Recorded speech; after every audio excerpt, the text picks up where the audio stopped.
Hello, happy Tuesday, and I hope you are having a great week. It's warm here in New Mexico, Roswell. Well, maybe not warm exactly, but it's not nearly as cold as I expected. It's breezy and the sun is bright and it's right on me, of course, because it's at that lunch hour. So, you know, the sun isn't exactly directly overhead at this time of year, and it's kind of off to the side there. But it's warm and intense and bright, and I'm watching people go to their daily mass while I'm sitting out here and enjoying the sunshine. So I think God gave us the sunshine and He wants us to enjoy it on our lunch hours. In fact, when I make these videos, I actually have more energy than when I decide to go hide in my secret hiding place and take a little nap during lunch. And I think it's because I'm getting sunshine and fresh air, and it's just wonderful to have that all year round. I love to be outside. I don't like to be trapped all day in an office. And in fact, as soon as I get off work, the first thing I do is to go for a walk. Now, when it was like triple-digit temperatures during the summer, I waited and I played my accordion first, and then I would go for a walk when it was a little bit cooler, because, you know, there's nothing you can really do about triple-digit temperatures. You can put a coat on when it's cold, but you can't really do much. Like, you can't peel off your skin and get cooler. It just, there's nothing you could do at a certain point. And it was really hot last summer. Anyway, that talking about the weather was not going to be the point of this post. This is a general update, and first of all, about editing. So I received the edits from my editor and I'm working on them. I started working last night. I just really did not have time over the weekend to do that. So I started working last night, and she's a really good editor.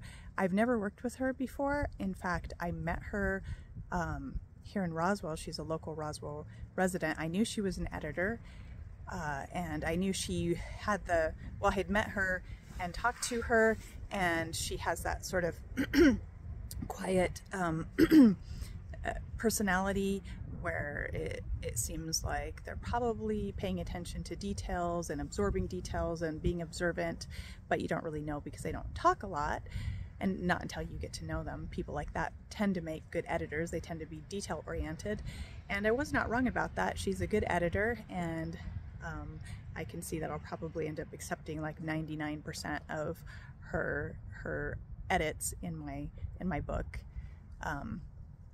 because I usually do the compare documents and then I put it together, and well, you make the edits, you accept or reject the changes that your editor has made, and then go forward. So the only time I would reject something, well, so far the only thing that I have rejected was when I realized that I had written something in a very confusing manner, and I think she tried to fix it, but her interpretation of my confusing writing wasn't exactly what I was going for. So that was the only thing so far that, yeah, she spotted a problem, but I ended up rewriting that whole sentence to fix that problem.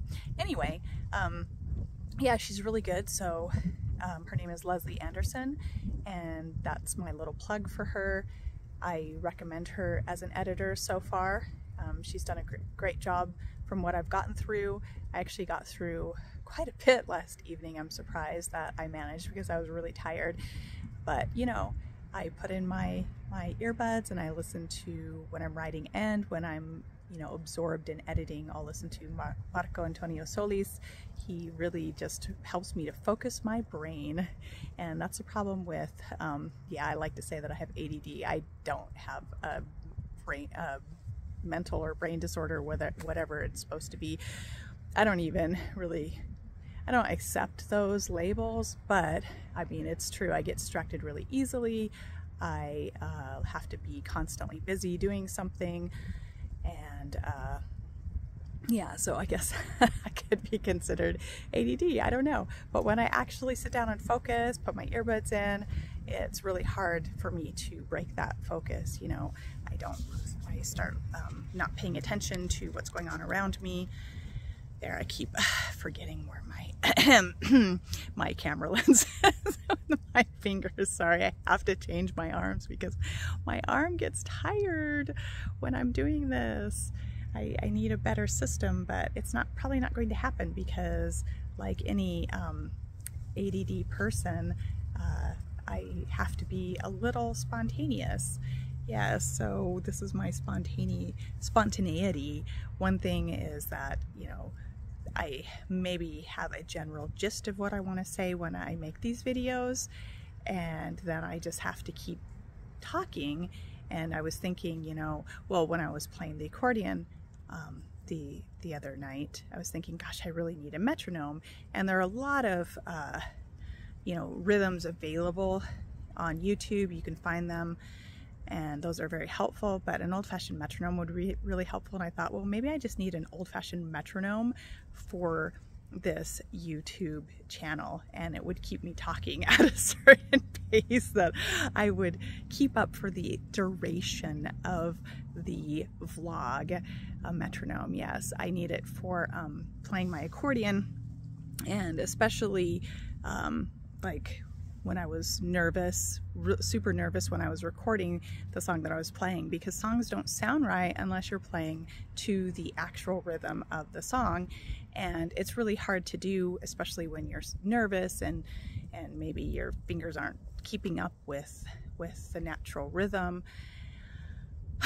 Yeah, that it's just, I like playing two songs, so I'll key up songs on my Spotify, and I've actually had my son help me so that I'm like, okay, now I've got it on pause, now I want you to hit play so that I can hit the beginning notes of the accordion, because unfortunately with a lot of these songs the accordion part starts right off the bat. Like there's no intro or lead-in, like when you're singing there's always a musical intro, but there's really not with the accordion. So I'm like, okay, now when I say so, hit the button, and so I'm ready to play. Yeah, if I were to do that on this vlog just to make my song sound better, I would have to set up some kind of system out in the shed, and the shed is really dusty, and you can't really keep the dust out because it's not insulated, and it has fans on the ceiling, which are really nice during the summer, but they make it super dusty because they just allow all this dirt in. And yeah, you could cover those during the winter actually, and that's a good idea, but at this point they're not covered, and so that dust just seeps in everywhere. And so having any kind of equipment out there of any value, like electronic equipment, is not advisable. Yeah, so as far as trying to stay to a rhythm and pick up my speed with songs, because literally I can't keep up with a lot of the songs. I like, there's I can't think of what his actual name is, but he runs a site called Accordionisticos, and he has these like finger exercises to do, and I was doing those for a while. Like I would come home every day and play those finger exercises, and I'm like, yeah, this is cool, up to a point at which he kept like making the metronome go faster and faster and faster and faster, and I'm like, oh yeah, no. I'm done. Like I totally can't do it. Los Mexicanos tocan tan rápidamente para mí. It's just crazy how fast they play on the accordion. Mis dedos, no sé cómo se dice, mis dedos empiezan a tropezar, they start to trip all over each other. No puedo seguir el ritmo. And that's actually the truth, because when their songs get really fast, they are crazy fast when they play the accordion. But I mean, my skills have improved such that I can keep up with a lot of songs. It's just sometimes I can't, especially with that video where he's like, okay, like we're gonna make it faster and faster and faster. Yeah, I'm sorry for my really bad Spanish. You know, that was, I don't even know. I can think in Spanish, and when I think in Spanish, I just reach for the vocabulary that I don't know. I just will find some word to replace it, because I'm really deficient in speaking. I can understand when I hear, mostly, you know, because I listen to all these tutorials in Spanish, and of course on top of that they have the tonic scale, so it's like my brain gets twisted every which way. But I mean, I can understand it, but then when I go to speak, I'm like a deer caught in headlights. Yes. And I like to say, well, I guess that's just because I'm shy. You know, somebody told me once they thought shyness and introversion was a sin, and I thought, well, that's really unfair. But you know, I think that there's actually some truth to that. I think that if it's based off of anxiety and not liking to spend time around people, yeah, that's counter to what God wants. God isn't about fear, and he's not about hatred towards other humans. I know that introversion has its place in society, because if you didn't have introverts, then you wouldn't have scientists making major discoveries, you wouldn't have philosophers. Probably most of your poets are introverts. I'm not sure all of them are. I was thinking about Dylan Thomas, but then he was an alcoholic, so it's hard to say whether he would be an introvert or not, if he had not, you know, he died of alcoholism, so that was left untested. But maybe something like a Pablo Neruda, maybe he was an extrovert. I don't really know. He was supposed to be a ladies' man. That's all I know. And I guess some poets are, but they're kind of known for their introversion and spending time alone, because how else are they supposed to come up with their verse? They have to spend time studying the beauty of the world around, or observing people, so that they can write fancy rhymes about all of that. Yes. And actually, this kind of dovetails into what I was thinking about, because I was thinking about how getting into negative self-talk just neutralizes everything that you're trying to do in the world. And, you know, I like to stay busy. I like to stay busy because if I don't, then I will think too much. And I am going to say that thinking does not really match my complexion very well. I don't like being intellectual. I think it's boring to be an intellectual, and I can't believe how many years I tried to pawn myself off as one. It's just so boring, and it just really does not match my fashion style, which I don't have a style, so I don't know what that even means. But I don't like thinking too much. But when you do think too much, yeah, you can get into negative self-talk, and that it is not of God. You know, obviously, if I gotta change my arm again. Okay. Obviously, if you are sinning and have habitual sins, yeah, you need to do a little self-reflection, and that's not going to be pleasant. It's not going to be positive. But what I'm talking about is the woe is me, I'm terrible, I'm the worst human ever, and I can't do anything right. And yeah, I can fall into those thoughts, and you know, most of the time it doesn't prevent me from actually doing the things I want to do, because, you know, I play the accordion for fun. I play the accordion because I love the music so much. And actually that's kind of funny, because I've been playing this song on repeat. I do that. I'll get obsessed with a song and I'll just play it on repeat. And like today I'm like, I think I'm just gonna cry because the song is making me so depressed. And before it was making me happy. I'm like, why is this? It's called Mi Agonia by who's that band? Estilo El Norte or something like that. Anyway, it has a kind of a happy sound. I mean, Mi Agonia doesn't sound very happy, but yeah, I had listened to it like 5 times in a row, and I'm like, I really feel like just breaking down into tears right now. I think I'm just going to cry. I'm just going to weep right here, because I was listening to it in my office, and I'm like, I'm just going to lay my head down and start weeping, and that would really wreck my poor excuse for makeup. I don't wear a lot of makeup. I don't wear like eyeliner or mascara or anything like that, so I'm not gonna have black streaks on my face. My excuse for makeup is like tinted moisturizer and lip gloss, and I really don't have time or energy for anything else, let alone to deal with this crazy frizzy mop of hair.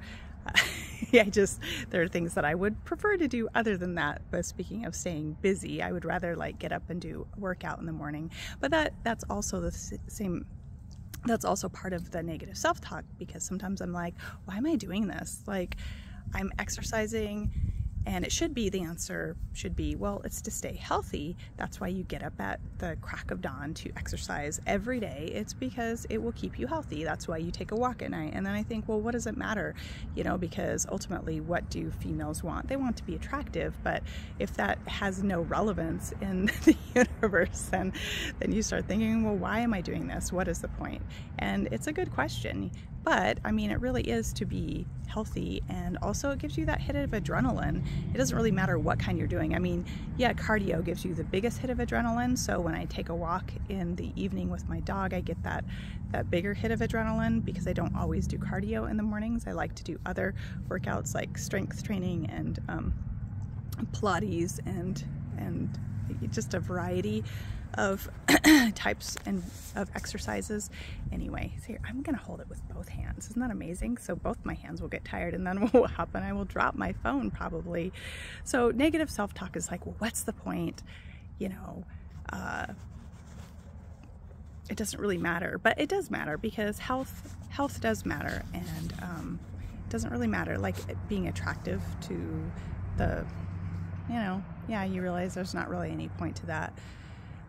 Because yeah, there's no point. And the same thing with playing my instrument. I'm like, I get in these funks of like, and especially playing for other people, like I'm too shy to play for other people, but I do this for fun and because I enjoy it. So really, why do I have any ego wrapped up into it? And so because of that, I'll keep going. And it's the same with a lot of my pursuits. I'll just keep going because I have other reasons, other motivations for doing it. It's fun to me on some level. The hardest negative self-talk I have a hard time with is with my writing, because I've been writing for 30 years and I've taken classes and I've been in critique groups, and I've put all this effort into writing, probably thousands upon thousands of words, thousands upon thousands of hours, and I always planned to be traditionally published, and that just never happened. And then I self-published, and I don't know how to market, so my books are just sitting there. And even if I did know how to market, would people buy them? I don't know. But that's when I start getting into really negative self-talk, like, what is the point? Why am I doing this? And then I remember that, well, it's because I enjoy writing. And I mean, there at some level, like, writing can be really hard and frustrating and depressing because you have to actually do it every single day. You have to show up and you have to do it. And sometimes like I said, I don't like spending a lot of time thinking. And sometimes, to write a book, you have to spend some time thinking. It takes some thought process. And even if I don't want to be an intellectual and I want to be an airhead, and thinking doesn't really go with my complexion, I have to show up anyway. And honestly, I wish I had some. I mean, I'm sure there are plenty of Bible verses about not specifically about negative self-talk, but our focus should be on how we do things to God's glory, and we do things to praise Him, and we recognize that God created us. We are a unique creation of God, and that we should be living for God and not letting the destroyer, who is Satan, come and steal what God has given to us to do. And it doesn't really matter. Like, worldly success does not really even matter. None of that matters. What matters is how God views us, whether we're living right, whether we're living morally right with God. That's all that really matters. And if we're doing that, then, and we're using the gifts that God has given us, then just stop with the negative self-talk. That's really all I have today. I've gone much longer than I usually do on these lunchtime things. I think I started a little bit earlier. I hope I did, because I still got to go back to work and clock back on. So I'm going to shut this post down now. And there was an SNL skit in I didn't really ever watch SNL, but everybody quoted it. You are good. I'm good enough. I'm smart enough. And gosh darn it, people like me. Well, on a certain level, it's a good motivational self-talk. But on the other hand, you know what? God loves us even when we aren't good enough, we aren't smart enough, and people don't like us. God still loves us. And there's always somebody who likes us anyway. I'm sure I have some people who love me greatly. So there it is. Some people who have to love me like my children. Anyway, that's all I have for you. So have a great day. Thank you for sitting through that, a couple lines of my really bad Spanish.